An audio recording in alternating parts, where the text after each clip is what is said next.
Bonjour, c'est bien votre bien-aimé JKN, autrement dit José Coco Nimangodi. Big Congo TV vous fait vivre cette rencontre des Africains pour réfléchir ensemble concernant la gouvernance et les institutions. Et nous avons choisi pour vous l'intervention de l'avocate Fatoumata Sidibé Diara. Suivez.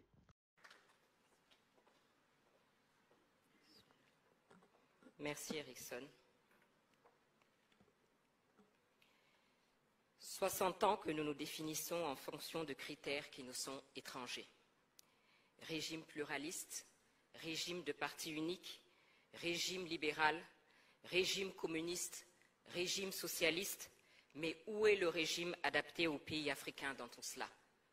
60 ans de mascarade électorale, tenez-vous bien, entre 1960 et 1989, sur 102 élections présidentielles, le président en exercice a remporté les élections avec en moyenne 92%. Les partis du pouvoir ont obtenu en moyenne 83% des voix. Et dans 29 pays sur 47 en Afrique, les partis d'opposition n'ont jamais été représentés. Et nous parlons de démocratie. Plus de 60 ans d'instabilité.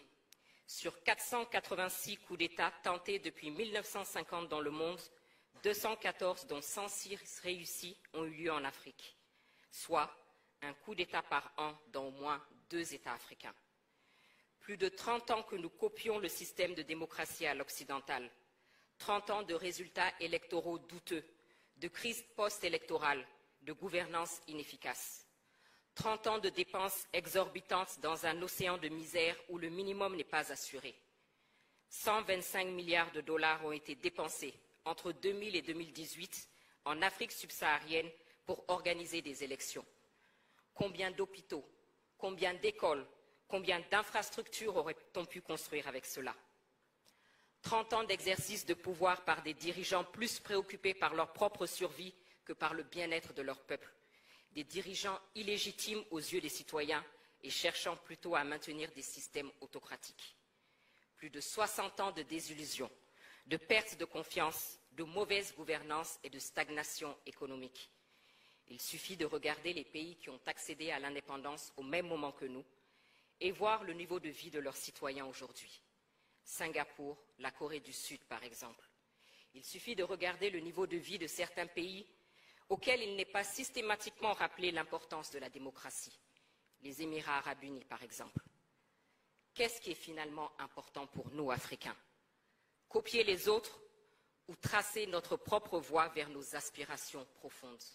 C'est la question. Bonjour à toutes et tous. Merci pour votre présence, pour votre enthousiasme, pour votre engagement et vos encouragements. Depuis les premiers instants où nous avons partagé ce projet avec vous, ce projet qui est aussi le vôtre. Signe que nous ne sommes pas trompés. Il faut que la situation de notre continent change. Et pour cela, il faut réfléchir, il faut construire, il faut partager, il faut convaincre et surtout, il faut agir. Car si nous ne le faisons pas, personne ne viendra le faire à notre place. Je viens de vous décrire la situation qui est inacceptable.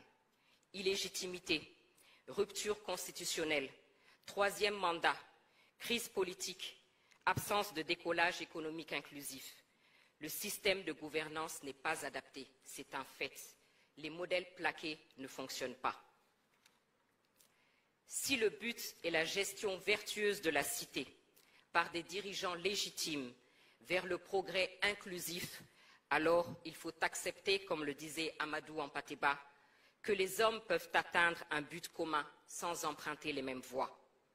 Il est temps de changer, de nous réinterroger et d'élaborer notre propre réponse, celles qui nous sont adaptées. Surtout que nous avons un riche passé, ne serait-ce que l'organisation de nos empires et royaumes. Et n'oublions pas de rappeler à ceux qui sont prompts à la dénonciation à géométrie variable de la question des droits de l'homme que nous, Africains, avons été les premiers à proclamer les droits de l'homme et du citoyen dans la charte du Mandé de 1236. Dans la commission Gouvernance et Institutions, nous avons travaillé sur plusieurs thèmes que nous avons déclinés en faits. nous versons au débat nos pistes de réflexion pour être complétées, pour être enrichies, adaptées, car nous sommes conscients que l'Afrique est plurielle. Parce qu'une chose est sûre, il faut changer et il faut bien commencer quelque part. Nos pistes de réflexion sont faites sans tabou et de manière constructive. Nous nous interrogeons sur ce qui ne fonctionne pas, notamment la question de la légitimité de nos dirigeants.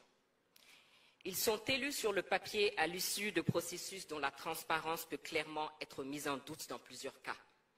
Il est normal qu'à la moindre crise, ils ne bénéficient d'aucun soutien de la population et soient balayés parce que considérés comme illégitimes.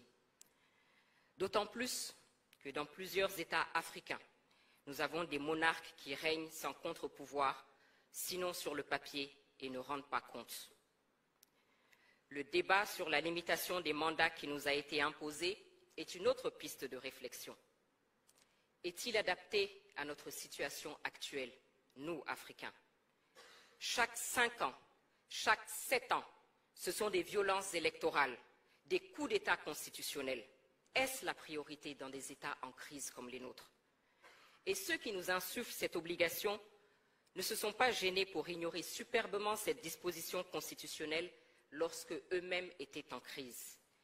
Souvenez-vous du président Roosevelt des États-Unis, élu pour 4 mandats, et je ne parle pas du général de Gaulle, président de 1958 à 1969. Nous voyons tous la situation de nos États. Pourquoi ne pas dépasser ce débat et se poser les vraies questions qui sont: comment désigner des dirigeants qui gouverneront et travailleront uniquement au service d'une vision partagée? Autrement dit, qu'est-ce qui est important pour nous, Africains? Est-ce que ce n'est pas ce qu'on fait du mandat et non sa durée? Et face à un dirigeant dont le pouvoir dévie, il faut avec responsabilité réfléchir aux mécanismes de destitution, des mécanismes connus de tous et encadrés. Parce qu'actuellement, vous l'aurez constaté, le mode de destitution le plus utilisé est le coup d'État. Les coups d'État, parlons-en. Un proverbe malien dit qu'après une chute, ne t'intéresse pas au lieu de ta chute, mais à ceux qui t'a fait tomber. Au-delà des condamnations quasi automatiques, ne faut-il pas s'interroger sur la cause de ces coups d'État? Et pourquoi ils suscitent à chaque fois un espoir de changement pour nos populations? Mais également, ne faut-il pas que nous arrêtions les faux fuyants et que nous considérions la question de l'armée, qui est clairement un acteur à part entière dont il faut définir le rôle? À côté de nos dirigeants, la question des acteurs de la gestion de la cité, le citoyen, la société civile et les partis politiques est aussi une piste de réflexion. Le citoyen a voix au chapitre uniquement au moment des élections. Nos sociétés civiles sont moribondes ou devenues des instruments aux mains des puissances étrangères. Et les partis politiques voient leur nombre exploser et sont souvent devenus des moyens d'accéder aux postes ministériels ou autres avantages plutôt que de participer à faire avancer le débat. J'ai parlé de légitimité tout à l'heure. Justement, ceux qui en bénéficient sont nos légitimités traditionnelles, dont la place est connue, acceptée, respectée de tous. Ne devrions-nous pas leur redonner leur place, les remettre au centre, à équidistance des jeux politiques et assurer leur indépendance financière? Ces pistes de réflexion sur lesquelles nous travaillons concernent donc nos institutions internes, bien entendu, mais cela est valable pour nos institutions régionales et sous-régionales.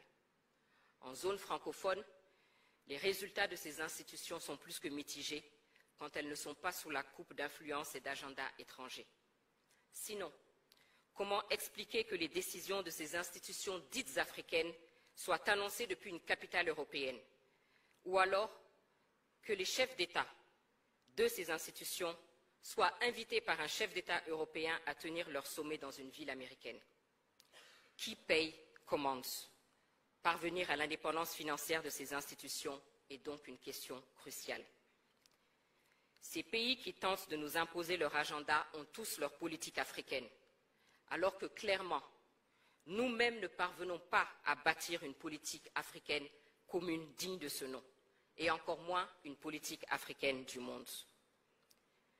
Le dénominateur commun à toutes ces pistes que je viens d'évoquer est la prise de conscience et le sens de la responsabilité.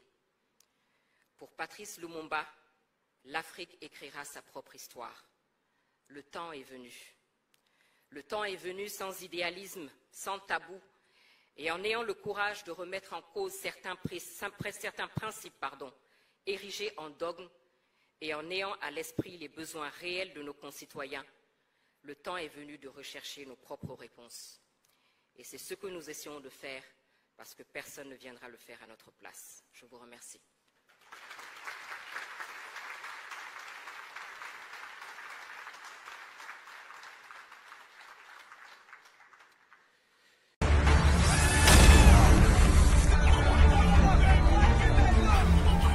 Bonjour classe. Mettons-nous debout parce que nous devons recevoir monsieur le préfet. Bonjour classe. Bonjour monsieur le préfet. Lelo est un journée spéciale comme nous chef de club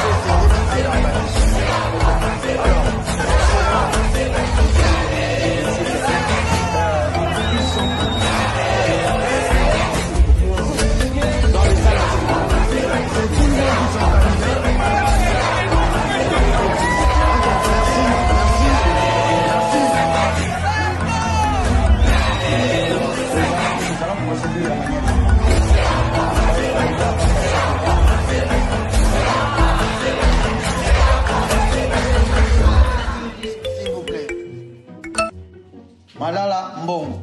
Malala Mbongo. Bonjour chers camarades. Bonjour. Je me présente devant vous en tant que candidat chef de classe. J'aimerais améliorer notre salle, que notre salle puisse avoir des murs intelligents, des bancs intelligents et même un tableau intelligent. Ok, merci. C'est bon, merci. On passe. Monsieur Maurice Kafumbi. Maurice Kafumbi. C'est qui? Bonjour classe. Bonjour. Moi c'est monsieur Oli Popomalitatou. Votez mon candidat. Il y aura beaucoup de changements. Il n'y aura plus de bagarres dans 6 mois. On va donner l'argent à la récréation. Nous ne voulons pas de candidats dont on ne connaît pas les parents. Je suis de père, de mère et d'épouse.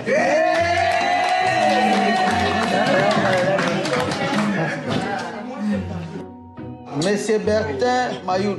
Non. Oh, cette fois-ci, on va veiller au comptage des voix. Non. Oh, non. Oh. C'est Massa. Ok. Mais trop, c'est trop, hein? On va tout vite. Trop, c'est trop. On passe. Ah. Monsieur Félix Moussekedi.